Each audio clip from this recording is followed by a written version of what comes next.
नमस्कार दोस्तों, मेरे चैनल में आपका स्वागत है। आज मैं आपके लिए प्रेमचंद जी द्वारा लिखी कहानी धोखा लेकर आई हूँ। तो यदि आप चैनल पर नए आए हैं तो चैनल को सब्सक्राइब कर बेल आइकन को क्लिक कर लीजिए। दोस्तों, मेरे चैनल पर आपको 600 करीब कहानियाँ सुनने को मिल जाएंगी।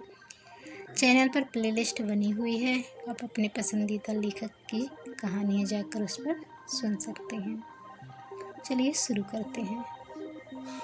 सती कुंड में खिले हुए कमल बसंत के धीमे धीमे झोंकों से लहरा रहे थे और प्रातःकाल की मंद मंद सुनहरी किरणें उनसे मिल मिलकर मुस्कुराती थीं। राजकुमारी प्रभा कुंड के किनारे हरी हरी घास पर खड़ी सुंदर पक्षियों का कलरव सुन रही थी। उसका कनक वर्ण तन इन्हीं फूलों की भांति दमक रहा था, मानो प्रभात की साक्षात सौम्य मूर्ति है जो भगवान अंशुमाली के किरणकरों द्वारा निर्मित हुई थी। प्रभा ने मौलश्री के वृक्ष पर बैठी हुई एक श्यामा की ओर देखकर कहा, मेरा जी चाहता है कि मैं भी एक चिड़िया होती। उसकी सहेली उमा ने मुस्कुराकर पूछा, क्यों? प्रभा ने कुंड की ओर ताकते हुए उत्तर दिया, वृक्ष की हरी भरी डालियों पर बैठी हुई चहचहाती मेरे कलरव से सारा बाग गूंज उठता।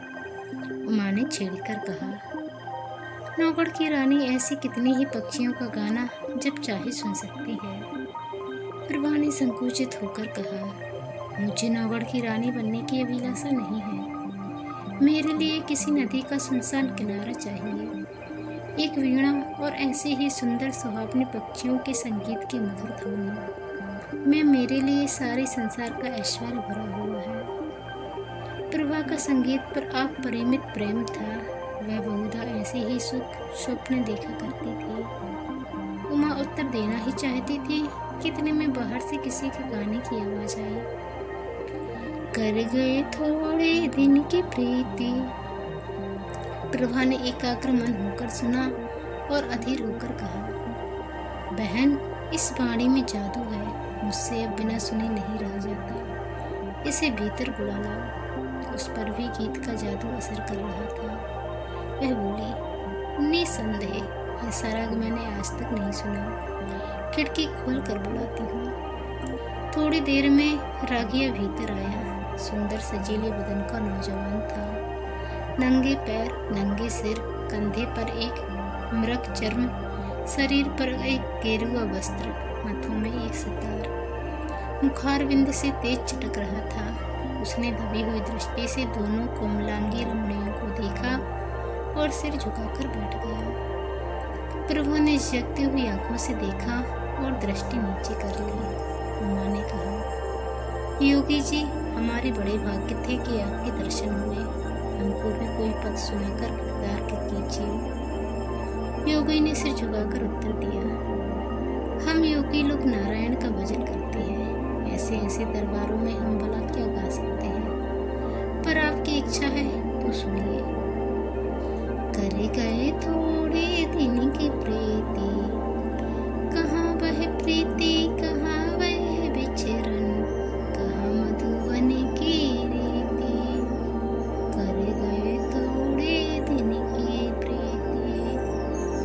योगी का रसीला करुण स्वर, सितार का सुमधुर निदान, उस पर गीत का माधुर्य प्रभा को बेशुद्ध किए देता था। उसका रसज्ञ स्वभाव और उसका मधुर रसीला गान अपूर्व संयोग था। जिस भांति सितार की ध्वनि गगन मंडल में प्रतिध्वनित हो रही थी, उसी भांति प्रभा के हृदय में लहरों की हिलोरें उठ रही थी। वे भावनाएं जो अब तक शांत थी जाग पड़ी। हृदय सुख स्वप्न देखने लगा। सती कुंड के कमल तिलिस्म की परियां बन बनकर मंडराते हुए भोरों से कर जोड़ सजल नयन खूब कहते थे, कर गए थोड़े दिन के प्रीति, सुर्ख और हरी पत्तियों से लदी हुई डालियां। सिर झुकाए चहकते हुए पक्षियों से रो रो कर कहती थी, कर गए थोड़े दिन की प्रीति। और राजकुमारी प्रभा का हृदय भी सितार की मस्तानी तान के साथ गूंजता था, थोड़े दिन की प्रीति। प्रभा बखौली की राव देवी चंद की इकलौती कन्या थी। राव पुराने विचारों के रईस थे। कृष्ण की उपासना में लवलीन रहते थे, इसलिए इनके दरबार में दूर दूर के कलावंत और गवैये आया करते और इनाम इकराम पाते थे। राव साहब को गाने से प्रेम था, वे स्वयं भी इस विधा में निपुण थे। अद्यपि अब वृद्धावस्था के कारण यह शक्ति निशेष हो चली थी, पर फिर भी विद्या के गुण तत्वों की पूर्ण जानकार थे। प्रभा बाल्यकाल से ही इनकी सोहबतों में बैठने लगी। कुछ तो पूर्व जन्म का संस्कार और कुछ दिन रात गाने की ही चर्चाओं ने उसे भी इस फन में अनुरक्त कर दिया था। इस समय उसके सौंदर्य की खूब चर्चा थी। राव साहब ने नौगढ़ के नवयुवक और सुशील राजा हरिश्चंद्र से उसकी शादी तजवीज की थी। उभय पक्ष में तैयारियां हो रही थी। राजा हरिश्चंद्र म्यू कॉलेज अजमेर के विद्यार्थी और नई रोशनी के भक्त थे। उनकी आकांक्षा थी कि उन्हें एक बार राजकुमारी प्रभा से साक्षात्कार होने और प्रेमालाप करने का अवसर दिया जाए, किंतु राव साहब इस प्रथा को दूसरे समझते थे। प्रभा राजा हरिश्चंद्र के नवीन विचारों की चर्चा सुनकर इस संबंध में बहुत संतुष्ट न थी, पर जब से उसने इस प्रेममय युवा योगी का गाना सुना था, तब से तो वह उसी के ध्यान में डूबी रहती। उमा उसकी सहेली थी, उन दोनों के बीच कोई पर्दा न था, परंतु इस भेद को प्रभा ने उससे भी गुप्त रखा। उमा उसके स्वभाव से परिचित थी, ताड़ गई, परंतु उसने उपदेश करके इस अग्नि को भड़काना उचित न समझा। उसने सोचा कि थोड़े दिनों में यह अग्नि आप से आप शांत हो जाएगी। ऐसी लालसाओं का अंतःप्राय इसी तरह हो जाया करता है, किंतु उसका अनुमान गलत सिद्ध हुआ। योगी की वह मोहिनी मूर्ति कभी प्रभा की आंखों से न उतरती। उसका मधुर राग प्रतिक्षण उसके कानों में गूंजा करता। उसी कुंड के किनारे वह सिर झुकाए सारे दिन बैठी रहती, कल्पना में वही मधुर हृदयग्राही राग सुनती और वही योगी की मनोहारिणी मूर्ति देखती। कभी कभी उसे ऐसा भास होता कि बाहर से यह आवाज आ रही है। वह चौंक पड़ती और तृष्णा से प्रेरित होकर वाटिका की चार दीवारी तक जाती और वहां से निराश होकर लौट आती। फिर आप ही विचार करती, यह मेरी क्या दशा है, मुझे यह क्या हो गया है। मैं हिंदू कन्या हूँ, माता पिता जिसे सौंपते उसकी दासी बनकर रहना धर्म है। मुझे तन मन से उसकी सेवा करनी चाहिए। किसी अन्य पुरुष का ध्यान तक मन में लाना मेरे लिए पाप है। आह, यह कलुषित हृदय लेकर मैं किस मुंह से पति के पास जाऊंगी। इन कानों में क्यों कर पुण्य की बातें सुन सकूंगी, जो मेरे लिए व्यंग से भी अधिक कणकटु होंगी। इन पापी नेत्रों से वह प्यारी प्यारी चितवन कैसे देख सकूंगी, जो मेरे लिए वज्र से भी हृदय वेदी होगी। इस गले में वे मृदुल प्रेम बाहु पड़ेंगे, जो लोहे दंड से भी अधिक भारी और कठोर होंगी। प्यारे, तुम मेरे हृदय मंदिर से निकल जाओ, यह स्थान तुम्हारे योग्य नहीं। मेरा बस होता तो तुम्हें हृदय की सेज पर सुलाती, परंतु मैं धर्म की रस्सियों में बंधी हूँ। इस तरह 1 महीना बीत गया। ब्याह के दिन निकट आते जाते थे और प्रभा का कमल सम्मुख कुमलाया जाता था। कभी कभी ब्रह वेदना एवं विचार विप्लव से व्याकुल होकर उसका चित्त चाहता कि सती कुंड की गोद में शांति लूं, किंतु राव साहब इस सुख में जान ही दे देंगे। यह विचार कर वह रुक जाती, सोचती, मैं उनकी जीवन सर्वस्व हूँ। मुझ अभागिनी को उन्होंने किस लाड प्यार से पाला है। मैं ही उनके जीवन का आधार और अंतकाल की आशा हूँ। नहीं, यूं प्राण देकर उनका आशाओं की हत्या न करूँगी। मेरे हृदय पर चाहे जो बातें उन्हें न कुड़ाएंगी। प्रभा का एक योगी गवैये के पीछे उन्मत्त हो जाना कुछ शोभा नहीं देता। योगी का गान तानसेन के कानों से भी अधिक मनोहर क्यों न हो, पर एक राजकुमारी का उसके हाथों बिक जाना हृदय की दुर्बलता प्रकट करता है। राव साहब के दरबार में विद्या की, शौर्य की और वीरता के प्राण हवन करने की चर्चा न थी। यहाँ तो रात दिन राग रंग की धूम रहती थी। यहाँ इसी शास्त्र के आचार प्रतिष्ठा के मनसद पर विराजित थे और उन्हीं पर प्रशंसा के बहुमूल्य रत्न लुटाए जाते थे। प्रभा ने प्रारंभ ही से इसी जलवायु का सेवन किया था और उस पर इनका गाढ़ा रंग चढ़ गया था। ऐसी अवस्था में उसकी गान लिप्सा ने यदि भीषण रूप धारण कर लिया तो आश्चर्य ही क्या है। शादी बड़ी धूमधाम से हुई। राव साहब ने प्रभा को गले लगाकर विदा किया। प्रभा बहुत रोई। उमा को वह किसी तरह छोड़ती न थी। नौगढ़ एक बड़ी रियासत थी और राजा हरिश्चंद्र के सुप्रबंध से उन्नति पर थे। प्रभा की सेवा के लिए दासियों की एक पूरी फौज थी। उसके रहने के लिए वह आनंद भवन सजाया गया था, जिसके बनाने में शिल्प विशारदों ने अपूर्व कौशल का परिचय दिया था। सिंगार चतुराओं ने दुल्हन को खूब संवारा। रसीले राजा साहब अधर्मव्रत के लिए विहल हो रहे थे। अंतःपुर में गए। प्रभा ने हाथ जोड़कर सिर झुकाकर उनका अभिवादन किया। उसकी आंखों से आंसू की नदी बह रही थी। पति ने प्रेम के मद में मत्त होकर घूंघट हटा दिया। दीपक था पर बुझा हुआ, फूल था पर मुरझाया हुआ। दूसरे दिन से राजा साहब की यह दशा हुई कि भौरे की तरह प्रतीक्षण इस फूल पर मंडराया करते। न राजपाट की चिंता थी, न सैर और शिकार की परवाह।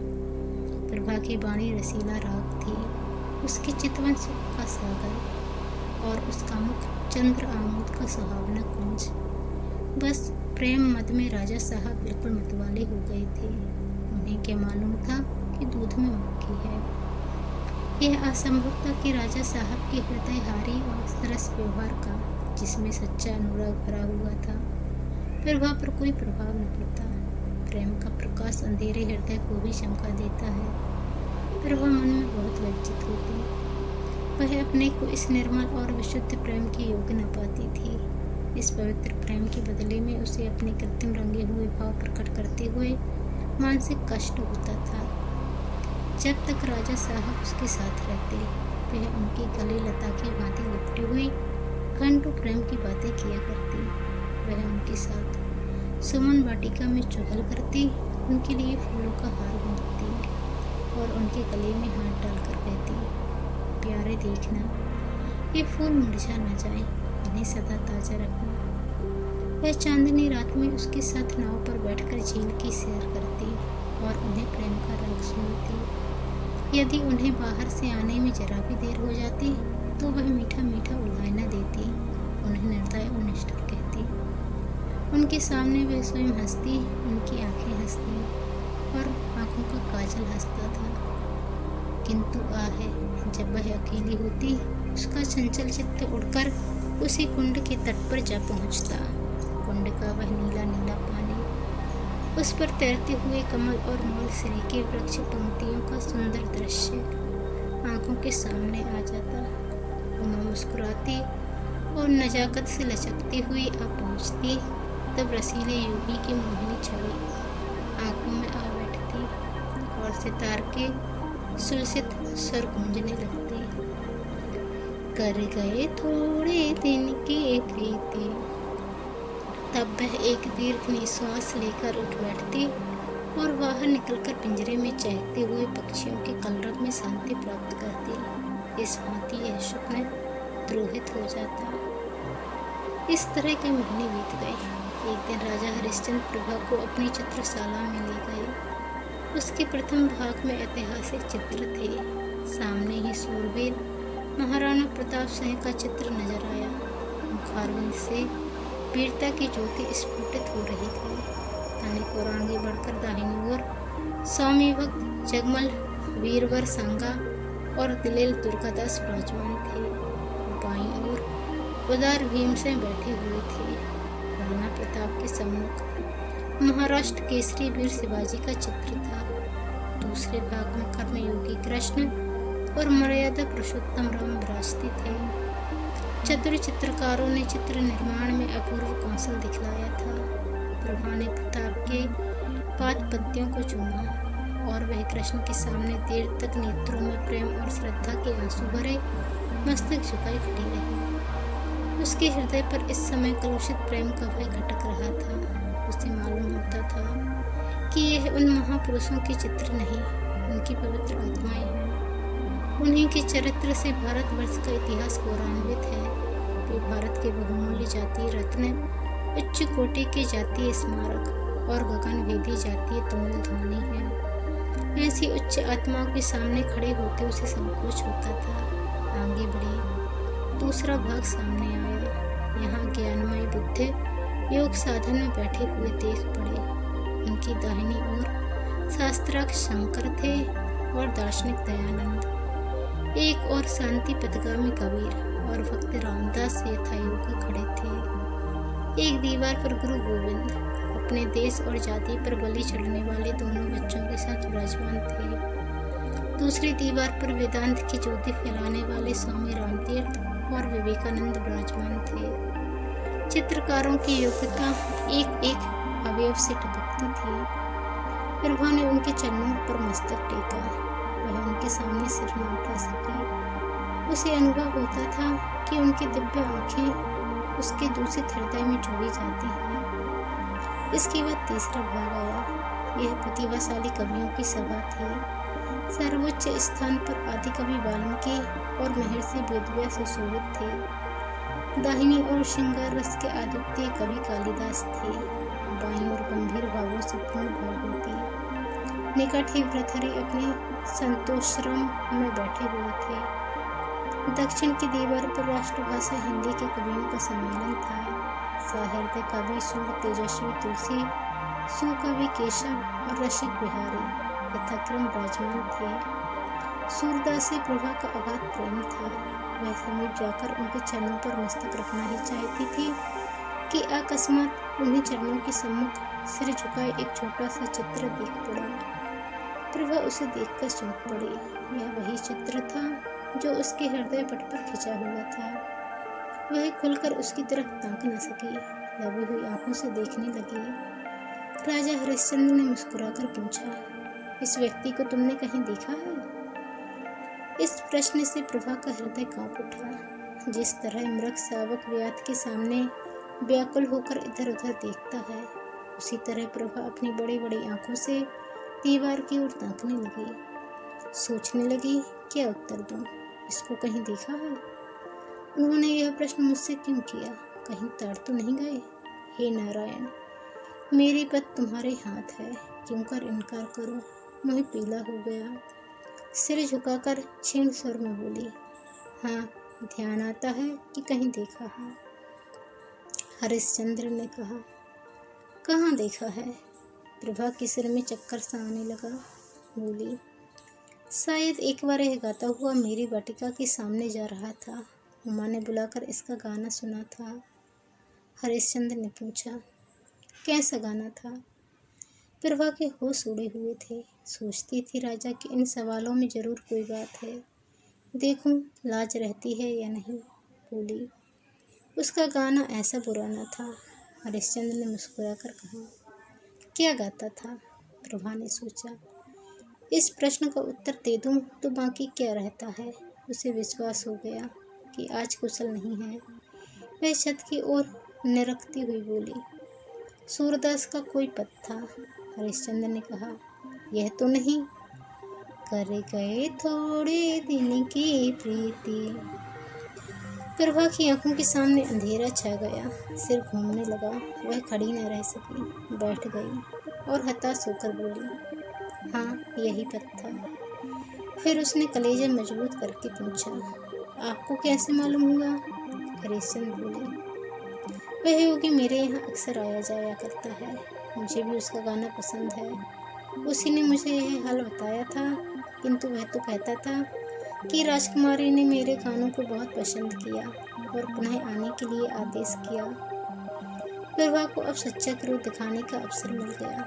वह बिगड़कर बोली, यह बिल्कुल झूठ है, मैंने उससे कुछ नहीं कहा।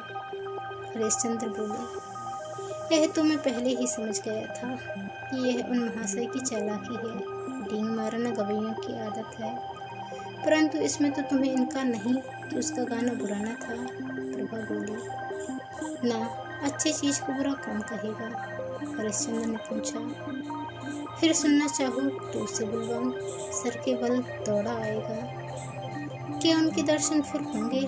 इस आशा से प्रभा का मुखमंडल विकसित हो गया, परंतु इन कई महीनों की लगातार कोशिश से जिस बात को भुलाने में वह किंचित सफल हो चुकी थी, उसके फिर नवीन हो जाने का भय हुआ। बोली, इस समय गाना सुनने को मेरा जी नहीं चाहता। राजा ने कहा, यह मैं न मानूंगा कि तुम और गाना नहीं सुनना चाहती। मैं उसे अभी बुलाए लाता हूँ। यह कहकर राजा हरिश्चंद्र तीर की तरह कमरे से बाहर निकल गए। प्रभा उन्हें रोक न सकी।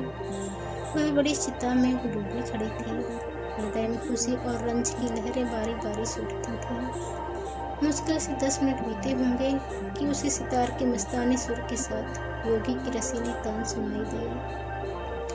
कर गए थोड़े दिन की प्रीति, वही हृदय ग्राही राग था, वही हृदय भेदी प्रभाव, वही मनोहरता और वही सब कुछ जो मन को मोह लेता है। एक क्षण में योगी की मोहिनी मूर्ति दिखाई दी। वही मस्तानापन, वही मतवाली नेत्र, वही नयनाभिराम देवताओं का सा स्वरूप। मुखमंडल पर मंद मंद मुस्कान थी। प्रभा ने उसकी तरफ सहमी हुई आंखों से देखा।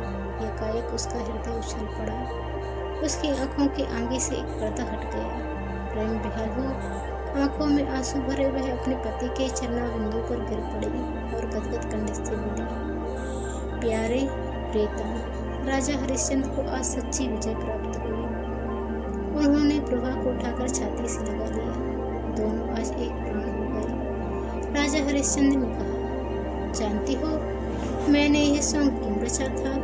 गाने का मुझे सदा से वैशन है और सुना है तुम्हें भी इसका शौक है। तुम्हें अपना हृदय भेंट करने से प्रथम एक बार तुम्हारा दर्शन करना आवश्यक प्रतीत हुआ और उसके लिए सबसे सुगम उपाय यही सोच पड़ा। प्रभा ने अनुराग से देखकर कहा, योगी बनकर तुमने जो कुछ पा लिया वह राजा रहकर कदापि न पा सकती। अब तुम मेरे पति हो और प्रीतम भी हो, पर तुमने मुझे बड़ा धोखा दिया और मेरी आत्मा को कलंकित किया। इसका उत्तरदाता कौन होगा? तो दोस्तों, आपको ये कहानी कैसी लगी कमेंट कर जरूर बताएं। चैनल पर नए आए हैं तो चैनल को सब्सक्राइब कर बेल आइकन को